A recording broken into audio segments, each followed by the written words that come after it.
ಆತ್ಮೀಯ ಸ್ನೇಹಿತರೆ, ಬಂಧುಗಳೇ ಹಾಗೂ ವೀಕ್ಷಕರೇ, ಪುಣ್ಯಕ್ಷೇತ್ರ ಯೂಟ್ಯೂಬ್ ಚಾನಲ್ಗೆ ಸುಸ್ವಾಗತ. ಇವತ್ತು ಶ್ರೀ ಮಹಾಲಕ್ಷ್ಮಿ ಅಮ್ಮನವರ ಕುರಿತು ಮಾಹಿತಿಯನ್ನು ನೀಡುತ್ತಿದ್ದೇನೆ. ಶ್ರೀ ಮಹಾಲಕ್ಷ್ಮಿ ಅಮ್ಮನವರು ಅಥವಾ ಶ್ರೀ ಲಕ್ಷ್ಮಿ ಅಮ್ಮನವರು ವೈಕುಂಠದ ಅಧಿಪತಿಯಾದ ವಿಷ್ಣುವಿನ ಪತ್ನಿ. ಹಣ, ಐಶ್ವರ್ಯ, ಸಿರಿ ಸಂಪತ್ತುಗಳ ಅಧಿದೇವತೆ ಎಂದು ಶ್ರೀ ಮಹಾಲಕ್ಷ್ಮಿ ಅಮ್ಮನವರನ್ನು ಪರಿಗಣಿಸುತ್ತಾರೆ. ಶ್ರೀ ಮಹಾಲಕ್ಷ್ಮಿ ದೇವಿಯ ಹಬ್ಬವನ್ನು ಪ್ರತಿ ವರ್ಷ ಶ್ರಾವಣ ಮಾಸದ 2ನೇ ಶುಕ್ರವಾರದಂದು ವರಮಹಾಲಕ್ಷ್ಮಿ ವ್ರತವಾಗಿ ಆಚರಿಸುತ್ತಾರೆ. ದೀಪಾವಳಿ ಹಾಗೂ ನವರಾತ್ರಿ ಹಬ್ಬದ ಸಮಯದಂದು ಶ್ರೀ ಮಹಾಲಕ್ಷ್ಮಿ ಅಮ್ಮನವರನ್ನು ಭಕ್ತಾದಿಗಳು ನೆನೆದು ಲಕ್ಷ್ಮೀ ಪೂಜೆಯನ್ನು ಆಚರಿಸುತ್ತಾರೆ.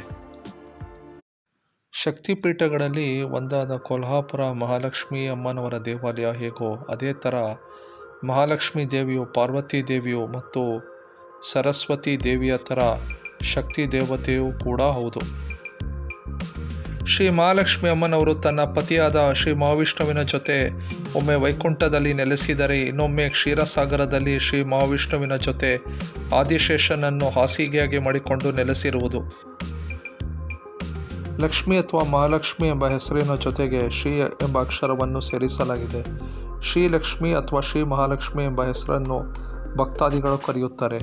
ಶ್ರೀ ಎಂದರೆ ಸಿರಿ ಎಂದರ್ಥ.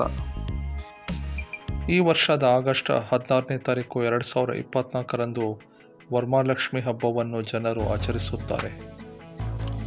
ಅಷ್ಟಲಕ್ಷ್ಮಿಯ ವಿವಿಧ ಸ್ವರೂಪಗಳು ಈ ರೀತಿ ಇವೆ. ಆದಿಲಕ್ಷ್ಮಿ ಮೂಲ ದೇವತೆ.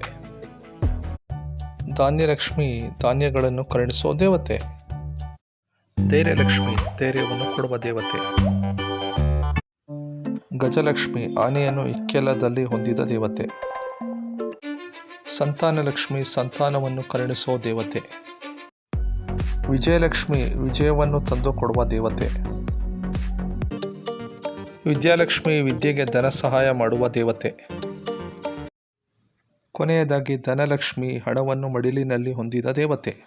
ಮಹಾಲಕ್ಷ್ಮಿ ದೇವಿಯನ್ನು ವಿವಿಧ ಹೆಸರಿನಿಂದ ಕರೆಯುತ್ತಾರೆ. ಪದ್ಮಪ್ರಿಯ ಪದ್ಮವನ್ನು ಇಷ್ಟಪಡುವವಳು, ಪದ್ಮಮಾಲಾಧರ ದೇವಿ ಪದ್ಮದ ಹಾರವನ್ನು ಧರಿಸುವವಳು, ಪದ್ಮಮುಖಿ ಕಮಲದಂತೆ ಸುಂದರವಾದ ಮುಖವುಳ್ಳವಳು, ಪದ್ಮಾಕ್ಷಿ ಕಮಲದಂತೆ ಸುಂದರವಾದ ಕಣ್ಣುಗಳು ಉಳ್ಳವಳು, ಪದ್ಮಹಸ್ತೆ ಕಮಲವನ್ನು ಕೈಯಲ್ಲಿ ಹಿಡಿದವಳು, ಪದ್ಮಸುಂದರಿ ಕಮಲದಂತೆ ಸುಂದರವಾಗಿರುವವಳು ಮತ್ತು ಭಾರ್ಗವಿ ಋಷಿ ಭೃಗುವಿನ ಮಗಳ ಅವತಾರ.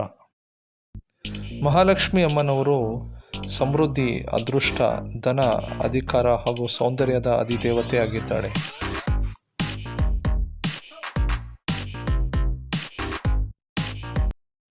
ಮಹಾಲಕ್ಷ್ಮಿ ದೇವಿಯು ಮಾಯೆ ಅಥವಾ ಚಂಚಲೆ ಕೂಡ ಹೌದು. ಅದಕ್ಕೆ ನಾವು ಶ್ರೀ ಮಹಾಲಕ್ಷ್ಮಿ ಅಮ್ಮನವರನ್ನು ಶ್ರದ್ಧಾ ಹಾಗೂ ಭಕ್ತಿಯಿಂದ ಪೂಜೆ ಮಾಡಿಕೊಂಡು ಶ್ರೀ ಮಹಾಲಕ್ಷ್ಮಿ ಅಮ್ಮನವರ ಆಶೀರ್ವಾದ ಹಾಗೂ ಕೃಪಾ ಕಟಾಕ್ಷಕ್ಕೆ ಪಾತ್ರರಾಗಬೇಕು. ಮಹಾಲಕ್ಷ್ಮಿ ಅಮ್ಮನವರ ಪತಿಯಾದ ಶ್ರೀ ಮಹಾವಿಷ್ಣುವು ವೈಷ್ಣವ ಪಂಥದ ಪ್ರಮುಖ ದೇವರು. ಆಕೆಯು ಈ ಪಂಥದಲ್ಲಿ ಪ್ರಮುಖ ದೇವತೆ ಕೂಡ ಹೌದು. ಶ್ರೀ ಮಹಾವಿಷ್ಣುವಿನ ಜೊತೆ ಸೇರಿ ಶ್ರೀ ಮಹಾಲಕ್ಷ್ಮಿ ಅಮ್ಮನವರು ಬ್ರಹ್ಮಾಂಡವನ್ನು ಸೃಷ್ಟಿಸೋದ್ರ ಜೊತೆಗೆ ಕಾಪಾಡೋ ಹೊಣೆ ಮತ್ತು ಬದಲಾವಣೆಯನ್ನು ಮಾಡುತ್ತಾಳೆ. ಶ್ರೀ ವೈಷ್ಣವ ಪಂಥದ ಪ್ರಮುಖ ದೇವತೆಯಾದ ಶ್ರೀ ಮಹಾಲಕ್ಷ್ಮಿ ಅಮ್ಮನವರು ಶ್ರೀ ಮಹಾಲಕ್ಷ್ಮಿ ದೇವಿಯನ್ನು ಭಕ್ತಿಯಿಂದ ಪೂಜೆ ಮಾಡಿ ಸ್ಮರಿಸಿದರೆ ಶ್ರೀ ಮಹಾವಿಷ್ಣುವಿನ ಬಳಿ ತಲುಪಲು ಸಾಧ್ಯ. ಶ್ರೀ ಮಹಾಲಕ್ಷ್ಮಿ ದೇವಿಯು ಕಮಲದ ಜೊತೆಗೆ ಆಯುಧಗಳನ್ನು ಹೊಂದಿದ್ದಾರೆ. ಶ್ರೀ ಮಹಾಲಕ್ಷ್ಮಿ ಅಮ್ಮನವರ ಆಯುಧಗಳು ಯಾವುವೆಂದರೆ ಶಂಖ, ಚಕ್ರ ಮತ್ತು ಗದ.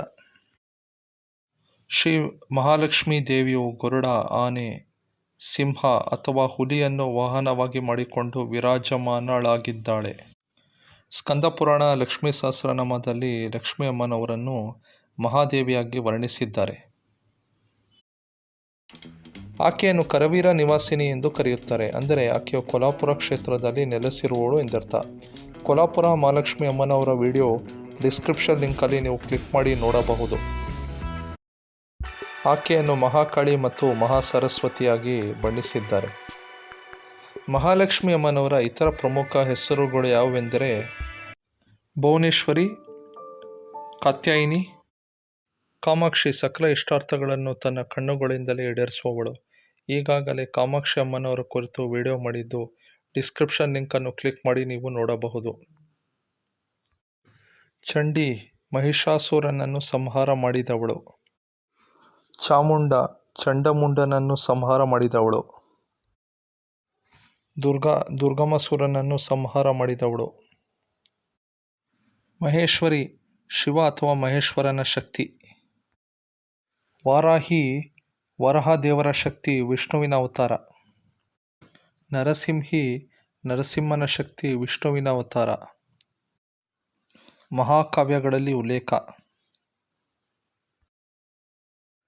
ಶ್ರೀ ಮಹಾಲಕ್ಷ್ಮಿ ಅಮ್ಮನವರು ತ್ರೇತಾಯುಗದಲ್ಲಿ ಸೀತೆಯಾಗಿ, ಶ್ರೀ ಮಹಾವಿಷ್ಣುವಿನ ಅವತಾರವಾದ ಶ್ರೀರಾಮನ ಪತ್ನಿಯಾಗಿ, ಹಾಗೂ ರಾಧೆಯಾಗಿ ಶ್ರೀಕೃಷ್ಣನ ಸಖಿಯಾಗಿ, ಹಾಗೂ ರುಕ್ಮಿಣಿಯಾಗಿ ಶ್ರೀಕೃಷ್ಣನ ಪತ್ನಿಯಾಗಿ ಅವತಾರವನ್ನು ತಾಳಿರುತ್ತಾರೆ.